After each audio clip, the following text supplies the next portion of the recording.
ఇప్పుడు బ్రదర్ చాలా రోజుల తర్వాత జియో 29 రద్దు చేయాలంటూ మరోసారి తెరపైకి తీసుకొస్తా ఉన్నారు. ఏంటి మీ డిమాండ్స్? ఎందుకొచ్చినామంటే బ్రదర్, ముఖ్యంగా సోనియా గాంధీ బర్త్డే సందర్భంగా విద్యార్థులకు న్యాయం చేస్తాము అదేదో చెప్తురు కదా. విద్యార్థులకు న్యాయం కాదు, ఇది విద్యార్థులకు అన్యాయం చేయబోతురు.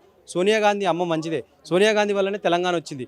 కానీ తెలంగాణ విద్యార్థులని సోనియా గాంధీ సెంటిమెంట్ తీసుకొచ్చి మరోసారి అన్యాయం జరుగుతుంది. ఎందుకంటే జియో 29 వల్ల స్టూడెంట్స్ లోకాలిటీ ఎత్తివేసారు, రూల్ ఆఫ్ రిజర్వేషన్ తీసేసారు. ఇంకొకటి ఏం జరుగుతుందంటే రేపు హైకోర్టులో హియరింగ్ ఉంది జియో 29 అనేది. దానికోసం మేము మరోసారి వచ్చినాం. ఒకవైపు ప్రభుత్వం విజయోత్సవాలు చేసుకోవాలి, ప్రజాపాలనలో విజయోత్సవాలు అంటూ మా పాలనను చూసి గర్వపడతామంటూ మాట్లాడుతుంది. ఎందుకు నిరుద్యోగులు మరి పాదయాత్ర అంటున్నారు, ప్రభుత్వం పైన తిరగబడతాం అంటున్నారు, స్థానిక సంస్థలు మా సత్తా చూపుతామంటున్నారు. ఇవన్నీ ఎందుకు వస్తాను అంటే నిరుద్యోగులు సాటిస్ఫాక్షన్ లేరనుకోవచ్చు. నిరుద్యోగులు సాటిస్ఫాక్షన్ అనేది పక్కకు పెడితే బ్రదర్, ఒక నిమిషం నిజం మాట్లాడితే, ఇది 1 ఇయర్ విజయోత్సవ యాత్ర అంటారు కదా. నిరుద్యోగుల కన్నీరు యాత్ర పెడతాం మేము కూడా, నిరుద్యోగుల మోసపోయిన యాత్ర పెడతాం, ప్రభుత్వ వైఫల్య యాత్ర మేము కూడా పెడతాం. ఎందుకంటే మీరు అన్నారు కదా సాటిస్ఫాక్షన్ ఎక్కడ బ్రదర్. డిఎస్సి ఎగ్జామ్ రాదామంటే పోలీసు వాళ్ళని మాకు 2 నెలలు అరే బాయ్ ఇవాళ ఎగ్జాము. మనిషి అనేటోడు, ఒక స్టూడెంట్ అనేటోడు అన్ని ఎగ్జామ్ రాస్తాడు బ్రదర్. ఒక నిరుద్యోగ అనేటోడు ఇవాళ డిఎస్సి ఉంటుంది, రేపు గ్రూప్ 2 ఉంటుంది, ఎల్లుండి ఏమంటే ఉంటుందా? అట్లా కావద్దని డిఎస్సిని ఆగమాగానం చేసి అమ్ముకుర్రు. గ్రూప్ 2ని గ్రూప్ 2 పోస్టులు పెంచమని ఉద్యోగం చేస్తే పోస్ట్ పోన్ కాడికి చేసారు. గ్రూప్ 3లో కూడా నిన్న అన్ని ట్రాన్స్లేషన్ క్వశ్చన్స్ రాంగ్. అట్లా ఇప్పుడు ఏ సెక్టర్ కూడా హ్యాపీగా లేరు, ఏ ప్రిపరేషన్ యాస్పరెంట్ కూడా హ్యాపీగా లేరు. గర్వంగా చెప్తా ఉంది ప్రభుత్వం, మేము 60,000 ఉద్యోగాలు ఇచ్చినాము కాంగ్రెస్ పాలనలో, ఇంకా 30,000 ఉద్యోగాలకు నోటిఫికేషన్ ఇవ్వబోతా ఉన్నాము, జాబ్ క్యాలెండర్ కూడా ఇచ్చినాము అని చెప్పిన హామీలు నెరవేర్చుకుంటూ వస్తా ఉన్నామని చెప్పి మాట్లాడుతాం. బ్రదర్ 60,000 ఉద్యోగాలు ఇచ్చినాం అంటారు కదా. 60,000 వీళ్ళు కొత్తగా ఏమి ఇవ్వలే. గత ప్రభుత్వమే. ఇప్పుడు ఎట్లా ఉందంటే ఆల్రెడీ ఎగ్జామ్స్ పెట్టిర్రు, వాటికి రిజల్ట్ ఇచ్చారు. వాటికి రిజల్ట్ ఇచ్చి ఈయన ఇవ్వడం ఏంది, నోటిఫికేషన్ ఇస్తే ఇది లెక్క అనమాట. అది రాంగ్. అది 60,000 కాదు, 6,000 కూడా కొత్త నోటిఫికేషన్స్ రాలే. గ్రూప్ 2లో నువ్వు ఎన్ని పోస్టులు పెంచినావు? గ్రూప్ 1లో ముష్టి 60 పోస్టులు పెంచి నువ్వు కొత్త వాళ్ళకి ఎట్లా ఛాన్స్ ఇస్తావు? కొత్త వాళ్ళకు ఎలా ఛాన్స్ ఇస్తారు? ఇప్పుడు 2022లో అప్లై చేసినాం బ్రదర్. నేను 10 ఇయర్స్ నుంచి ప్రిపేర్ అవుతున్నా. నాకు నా ప్రమేయం లేకుండా, స్టూడెంట్స్ ప్రమేయం లేకుండా రద్దయింది. ఒకసారి లీక్ అని, ఒకసారి బయోమెట్రిక్ అని రద్దయింది. మూడోసారి నువ్వు కోర్టు ఏమన్నది, రీ ఎగ్జామ్ పెట్టమన్నది. నువ్వు నోటిఫికేషన్ ఎందుకు రద్దు చేసినావు? రద్దు చేసి కొత్త వాళ్ళకి ఎందుకు ఛాన్స్ ఇచ్చినావు? ఇప్పుడు పాత వాళ్ళు కొంతమంది అప్లై కూడా చేసుకోలే. ఈ ఇంట్రెస్ట్ కూడా పోయింది. ఈ రీనోటిఫికేషన్ ఇవ్వడం వల్ల చాలామంది నష్టపోయారు. రీ ఎగ్జామ్ పెట్టి మళ్ళీ దాంట్లో కూడా నిన్న సుప్రీంకోర్టు ఒకటి ఇచ్చింది. ఒక ఎగ్జామ్ ప్రాసెస్లో ఉన్నప్పుడు దాన్ని ఆప్షన్స్ కూడా ఏవి మార్చొద్దన్నారు. వీళ్ళు ఒక జీవోనే మార్చారు. ఇది యాజ్ కాన్స్టిట్యూషనల్కి వ్యతిరేకం. అందుకని రేపు హైకోర్టులో హియరింగ్ ఉంది. జడ్జిమెంట్ మాకు అనుకూలంగా వస్తుందని భావిస్తున్నాం. సుప్రీంకోర్టు కూడా వెళ్తాం.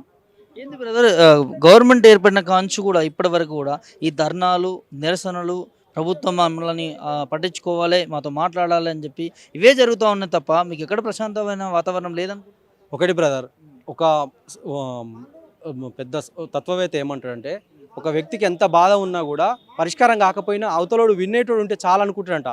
ఒక సమస్యని ఒక తత్వవేత్త అంటాడు, మాకు ఎథిక్స్లో కూడా ఉంటుంది. ఒక సమస్య అనేది ఇప్పుడు పబ్లిక్ సర్వెంట్స్లో ఏమవుతుందంటే, ఒక వ్యక్తి ఆ సమస్య పరిష్కారం చేయకున్నా కూడా పై అధికారి సమస్య వింటే చాలనుకొని వస్తాడంట. ఇప్పుడు అదేవిధంగా నిరుద్యోగులు కూడా అదే బాధ ఉంది. మా సమస్య వింటే చాలని ఆయన ప్రజాపాలన అంటే వీళ్ళు ముడ్డి మీద దంతురు అనకూడదు, కానీ ప్రజాపాలన అంటే నడ్డి మీద దంతురు.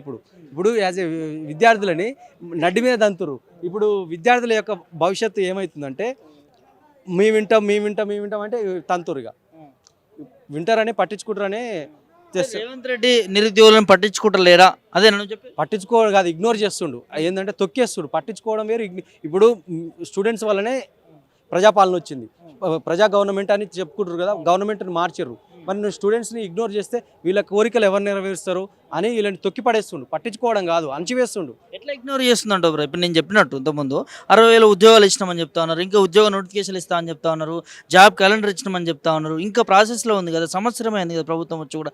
ఇంత తీవ్రమైన వ్యతిరేకత అవసరమా నిరుద్యోగుల నుంచి అని ప్రధానమంత్రి కనిపిస్తుంది. సంవత్సరమే అయింది. సంవత్సరంలోనే 2 లక్షల ఉద్యోగాలు ఎట్లా ఇస్తున్నావు తాత? మరి సంవత్సరంలోనే 2 లక్షల ఉద్యోగాలు ఎట్లా ఇస్తున్నారు?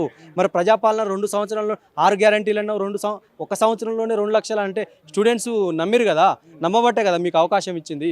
ఈ ఎంత మోసం. ఒక 60,000 నింపిరు అనేది కాదు, 6,000 కూడా కొత్తవి రాలే. ఉన్న నోటిఫికేషన్స్ రీ ఎగ్జామ్ పెట్టేసిరు, వాటికే ఇచ్చేసిరు. ఏం చెప్తావు ప్రజాపాలన గురించి? సంవత్సర పాలన ఒక నిరుద్యోగిగా నీకు ఏమనిపిస్తుంది స్పందన? ఇప్పుడు మార్పు మంచిదే అనుకున్నాం. ఆ మార్పు మంచిదే అనుకుంటే ఆ బురదగా అడుక్కుందాం అనుకుంటే ఇంకా మమ్మల్ని మొత్తమే ఆ బురదలో ముంచే కాలం వచ్చింది. ఫ్యాక్ట్ మాట్లాడితే ఇది మార్పు కాదు, నిరుద్యోగుల కన్నీటి ప్రభుత్వం, నిరుద్యోగ వ్యతిరేక ప్రభుత్వం, స్టూడెంట్ వ్యతిరేక ప్రభుత్వం. 10 years వివిధ కారణాల చేత రద్దయింది అది ఇది అని అన్నారు. మరి నువ్వెందుకు చక్కగా చేయలే? జీవో 29 తెచ్చి ఓన్లీ అగ్రకుల ఎస్సీ ఎస్టీలను అణచివేయడం కోసమేనా? నాన్ లోకల్ వాళ్ళకు ఉపయోగం చేయడం కోసమేనా? ఇప్పుడు మెయిన్స్ రాసిన వాళ్ళు కూడా ఎవరు సంతోషంగా లేరు. ఏం చెప్పాలి ముఖ్యమంత్రికి ఏం చెప్పాలి? మేము రిక్వెస్ట్ చేస్తున్నాం సార్, మేము ఎవరికి వ్యతిరేకం కాదు, ఏ గవర్నమెంట్కి వ్యతిరేకం కాదు. నిజం మాట్లాడితే మిమ్మల్ని ఏరుకోరి తెచ్చుకున్న వాళ్ళు మీరు రిక్వెస్ట్ ఏంటంటే జీవో 29 క్యాన్సిల్ చేయండి. ఈ నోటిఫికేషన్ అనేది ముందర పోయేది కాదు. రేపు సుప్రీంకోర్టులోనైనా 2011లో కూడా ఇదే జరిగింది. 2011లో ఏం చేసిరంటే రీఎగ్జామ్, కేసీఆర్ సార్ ఏం చేసిరంటే 2016లో రీఎగ్జామ్ పెట్టింది కానీ రీనోటిఫికేషన్ ఇవ్వలే. ఇది కూడా 2022 నోటిఫికేషన్ వచ్చింది కాబట్టి ఆ ఏప్రిల్ నోటిఫికేషన్ అలానే కొనసాగించి పాత స్టూడెంట్స్కి ఎగ్జామ్ అన్న పెట్టండి, లేకపోతే అందులో క్వాలిఫై అయిన వాళ్ళకి మెయిన్స్ అన్న పెట్టండి. ఒకవేళ ఈ న్యాయం జరగకపోతే మీకు ఆలోచన న్యాయం జరగకపోతే ఒకటి సెక్రటేరియట్ మీద పెట్రోల్ అన్న పోస్తాం, మేమన్నా పోసుకుంటాం అంతే. ఇంత భారీ ఎత్తున ఇప్పుడు తెలంగాణ ఇప్పుడు శ్రీకాంతాచారి గడ్డ నుంచి వచ్చిన, నేను నల్గొండ నుంచి వచ్చిన, ఇంకా మాకేముంది, విద్యార్థులం గవర్నమెంట్ మార్పు తెచ్చుకో, ఇక 10 ఏళ్ల నుంచి కొట్లాడుతూనే ఉండాలా. అప్పుడు 14F కోసం అప్పుడు తెలంగాణ కోసం అమరులు అయ్యారు, ఇప్పుడు అమరులం కావాలా, ఇప్పుడు ఇంకా ఉద్యమాలు చేస్తూనే ఉండాలా.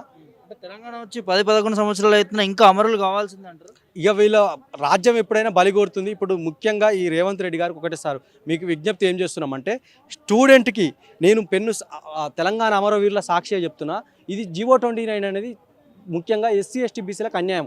ఇంకోటి ఏంటంటే జోనల్ సిస్టమ్, నువ్వు ఎంతమంది స్పోర్ట్స్ కోటా తీసుకున్నావు, ఎంతమంది జోనల్ సిస్టమ్ తీసినావు, ఎంతమంది లోకాలిటీ తీసినావు, ఎంతమంది మల్టీ జోన్ తీసినావు, ఎస్సీ వాళ్ళకి ఎంత ఉంది, ఎస్టీ వాళ్ళకి ఎంత ఉంది, బీసీ వాళ్ళకి ఎంత ఉంది, ఏది లెక్క లేదు, పత్రం లేదు. నువ్వు ఓపెన్ మెరిట్ అనో ఇష్టం ఉన్నోనికి ఇచ్చుకోండు. అందుకనే జీవో 55 ఏమవుతుందంటే యూపీఎస్సీ కూడా, నేను యూపీఎస్సీ రాసిన, తెలంగాణకు న్యాయం జరుగుతుంది, మన లోకల్లో ఉండొచ్చు అని మేము ఇక్కడ షిఫ్ట్ అయిన పాపానికి చాలా దారుణమైంది పరిస్థితి. ఎందుకంటే ఒక నిమిషం, ఎస్సీ వాళ్ళకి ఇంత కట్ ఆఫ్ అని ఉంటుంది, ఎస్టీ వాళ్ళకి కట్ ఆఫ్ ఉంటుంది, ఓసీకి ఉంటుంది, ఓపెన్ మెరిట్ ఈడబ్ల్యూఎస్ వాళ్ళకి కట్ ఆఫ్ ఉంటుంది. నువ్వు కట్ ఆఫ్ లేకుంటే ఎట్లా తీసుకుంటావు? ఇప్పుడు నాకు 89 మార్క్స్ వచ్చినాయి, నేను ఓపెన్లో ఉండాల్సిన వాడిని, నన్ను రిజర్వేషన్ పరిమితం చేసినావు, నా తర్వాత వచ్చిన 50 మందికి నువ్వు ఛాన్స్ మిస్ అయింది. అసలుగా వాస్తవం మాట్లాడితే జియో 29 అందరూ మాట్లాడుతూ ఉన్నారు. మరి ఎందుకు తీసుకురావాల్సి వచ్చింది జియో 29? జియో 55 ఎందుకు రద్దు చేయాల్సి? దీని వెనుక ముందల ఉందా అనేది ఒకటి సార్.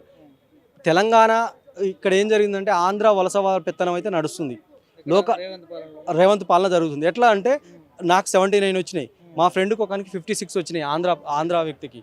అతను క్వాలిఫై అయ్యిండు, మేము కాలే. అంటే ఇక్కడ లోకాలిటీ ఉందా, ఏదో సంథింగ్ అయితే అవకతవకలు జరిగినాయి. ఆంధ్ర వలసవాదుల పెత్తందారు ఖచ్చితంగా జరుగుతుంది. ఎందుకంటే నేను కూడా తెలంగాణ ఉద్యమంలో 2010లో పాటలు పాడిన వాళ్ళవే మనం ఉద్యమం